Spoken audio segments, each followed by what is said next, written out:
Baik teman-teman, para pengurus koperasi maupun anggota koperasi atau calon anggota koperasi, pada kesempatan ini saya ingin sharing tentang hal-hal yang perlu diperhatikan sebelum kita bergabung menjadi anggota koperasi. Mengapa kita perlu berkoperasi? Mungkin sebelum kita bergabung dengan koperasi, perlu juga Anda perhatikan hal-hal sebagai berikut. Bahwa pertama, apakah keputusan Anda untuk bergabung dalam koperasi merupakan keputusan yang paling rasional? Jadi, apakah ketika kita akan berkoperasi itu tidak hanya ikut-ikutan, tidak hanya karena lingkungan kita yang juga bergabung koperasi, tapi harus berdasarkan inisiatif dan keputusan yang paling rasional kenapa Anda akan bergabung ke dalam sebuah koperasi. Yang selanjutnya yang perlu diperhatikan adalah apakah berkoperasi akan menambah manfaat atau benefit bagi Anda, gitu kan, bagi anggota koperasi. Karena percuma saja kita bergabung atau berada dalam koperasi kalau Anda pun tidak merasakan manfaat dari sebuah koperasi yang Anda ikutin. Nah, mungkin benefit ini banyak ya, nanti akan saya jelaskan dalam video-video yang lain. Ada manfaat ekonomi langsung dan manfaat ekonomi tidak langsung. Nah, minimal harus ada manfaat yang akan Anda rasakan ketika Anda akan bergabung ke dalam sebuah koperasi. Yang ketiga adalah, apakah koperasi menjadi salah satu alternatif badan usaha yang terbaik dibandingkan dengan badan usaha lainnya? Nah, ini juga penting ya, karena koperasi itu adalah pada prinsipnya menyelesaikan permasalahan bersama.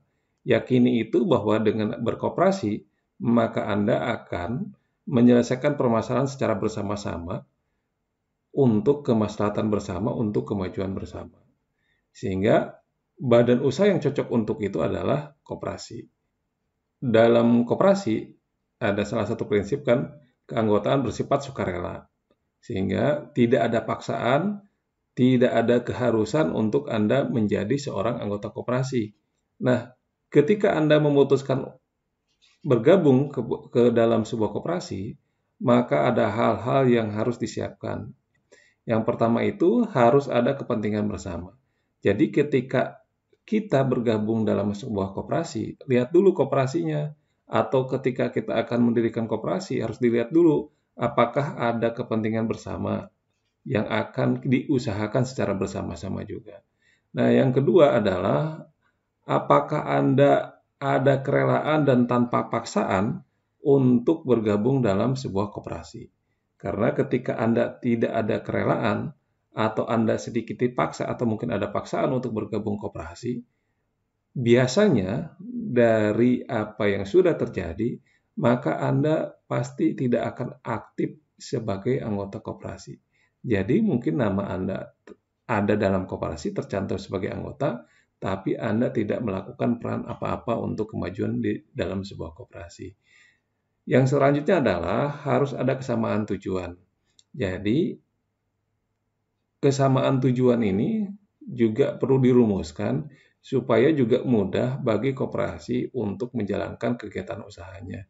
Jangan sampai nanti anggota A pengen B, anggota pengen B misalkan pengen C, anggota C pengen D, dan seterusnya ya. Jadi kayak saling kejar-kejaran ya, artinya tidak ada kesatuan, tidak ada pertemuan yang jelas apa sih yang ingin dicapai dalam koperasinya, sehingga akhirnya koperasi juga tidak berjalan secara maksimal karena tujuannya juga tidak jelas, ataupun mungkin tujuan yang dirumuskan yang diinginkan terlalu luas gitu kan, sehingga tidak sesuai dengan kemampuan yang ada dalam koperasinya.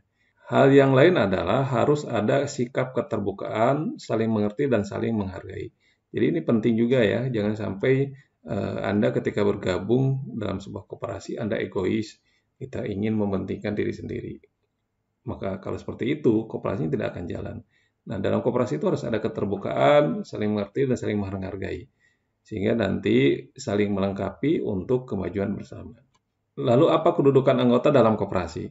Nah, ketika Anda bergabung dengan koperasi, maka Anda akan memiliki dua fungsi. Makanya yaitu kedudukannya anggota adalah dual identity, anggota sebagai pemilik dan anggota sebagai pengguna jasa. Dengan prinsip identitas ganda tersebut menegaskan bahwa perlu adanya keselarasan antara partisipasi anggota sebagai pemilik dan partisipasi anggota sebagai pelanggan.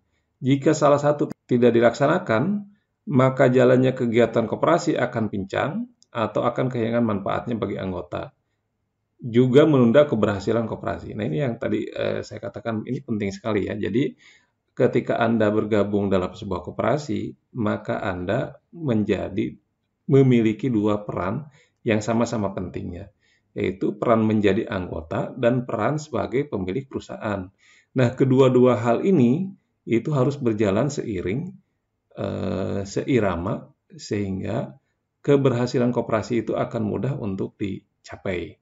Tapi kalau Anda hanya mementingkan salah satunya saja, tidak mau memanfaatkan kedua-duanya, tidak memerankan kedua-duanya, maka ini akan sulit bagi koperasi untuk bisa mencapai tujuannya. Misalkan Anda hanya berperan sebagai pengguna jasa. Nah, ini juga banyak terjadi di koperasi simpan pinjam. Pengennya sih pinjamnya aja kan itu, tapi tidak mau memodali koperasinya. Sehingga koperasi pun ya memang tidak bisa berjalan maksimal karena pengurus yang mengelola koperasi kerepotan untuk menyiapkan modal untuk memenuhi kebutuhan pinjaman para anggotanya. Sementara kontribusi modal dari anggota sangat terbatas. Atau mungkin dalam hal-hal lain. Anda hanya ingin berbelanja, tidak mau memodali. Sehingga barang yang disiapkan oleh koperasi pun ya ala kadarnya, tidak selengkap. Akhirnya lama-lama Anda pun meninggalkan koperasinya. Karena mungkin barangnya tidak lengkap. Hal yang sama pun ketika kita hanya berfungsi sebagai pemilik saja, tapi Anda juga tidak menggunakan, maka mungkin Anda misalkan akan lebih banyak bicara. Itu kan ketika pada saat RAT, mungkin Anda akan banyak memodali sehingga Anda merasa modal Anda di koperasi sudah banyak, sehingga Anda ingin menguasai segalanya. Sehingga akhirnya kebersamaan itu juga tidak tercapai. Nah, ini juga menjadi suatu permasalahan dalam kita berkoperasi. Nah, apa-apa saja sih bentuk-bentuk partisipasi anggota itu? Yang pertama itu partisipasi dalam pengambilan keputusan. Jadi, Anda fungsinya sebagai pemilik ya, partisipasi dalam pengambilan keputusan. Anda harus mengambil keputusan apa yang akan dilakukan, bagaimana memodalinya, skala usahanya harus seperti apa. Nah, Anda yang memutuskan sendiri dalam berkoperasi. Karena walaupun Anda, saya sebagai anggota biasa, tidak bisa juga seperti itu. Karena ketika Anda sudah bergabung dalam koperasi, maka Anda itu adalah sebagai pemilik dari perusahaan koperasi. Anda harus ikut serta dalam pengambilan keputusan. Nah, yang selanjutnya adalah partisipasi dalam pengawasan jalannya kegiatan koperasi.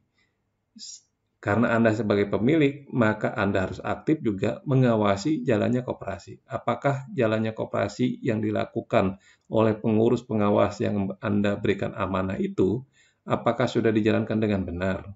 Apakah sudah sesuai dengan rencana yang diputuskan secara bersama-sama? Apakah masih dalam koridor yang telah ditetapkan? Lalu, Anda pun harus melakukan partisipasi dalam kontribusi modal. Ini juga penting ya, karena untuk mencapai tujuan, koperasi juga perlu mencapai skala usaha. Nah, untuk mencapai skala usaha, itu juga perlu modal. Walaupun memang koperasi itu bukan kumpulan modal, tapi modal juga penting untuk menjalankan kegiatan usaha koperasi. Nah, bentuk partisipasi yang lainnya adalah Anda harus juga siap menanggung resiko. Ketika Anda menyetorkan modal ke koperasi, maka resiko yang dihadapi adalah ketika koperasi mengalami kegagalan, maka modal yang Anda setorkan ke koperasi dalam bentuk simpanan yang menentukan kepemilikan, itu menanggung resiko untuk menjadi jaminan ketika memang koperasi mengalami kegagalan. Tapi mudah-mudahan tidak terjadi seperti itu. Tapi sebagai konsekuensi sebagai pemilik koperasi, maka Anda juga harus menanggung risiko. Nah, ini adalah keempat bentuk partisipasi ini adalah dalam kedudukan anggota sebagai pemilik. Nah, yang terakhir adalah partisipasi dalam pemanfaatan pelayanan. Nah, partisipasi ini adalah dalam kedudukan Anda sebagai anggota koperasi. Pasar koperasi itu adalah anggota itu sendiri. Karena tadi ya, bahwa dalam mendirikan koperasi, dalam bergabung kepada koperasi adalah self-help kooperatif. Jadi menolong diri sendiri. Lalu apa prasyarat agar koperasi dapat mencapai tujuan? Nah, yang pertama itu anggota menjadi pendukung kegiatan ekonomi perusahaan koperasi. Mereka harus melaksanakan kewajiban-kewajibannya, memberikan kontribusi modal, simpanan, dan turut menanggung risiko pelayanan dan bisnisnya. Yang kedua, anggota berperan serta aktif secara pribadi dalam mendirikan dan mengoperasionalkan perusahaan koperasi secara berkesinambungan. Mereka harus selalu siap menggunakan hak-haknya di dalam rapat anggota dan bekerja sebagai pengurus dan atau pengawas. Jadi Anda sebagai anggota juga harus aktif dalam ikut mengawasi dan ikut bekerja. Lalu yang ketiga adalah anggota harus memanfaatkan fasilitas pendukung yang disediakan.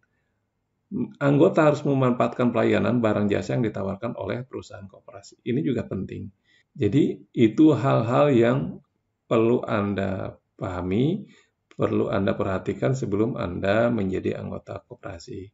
Baik teman-teman, pada kesempatan video ini itu yang bisa saya sharingkan, dan mudah-mudahan koperasi bisa menjadi alternatif terbaik, bisa menjadi sosok guru untuk menyelesaikan permasalahan ekonomi di negara kita.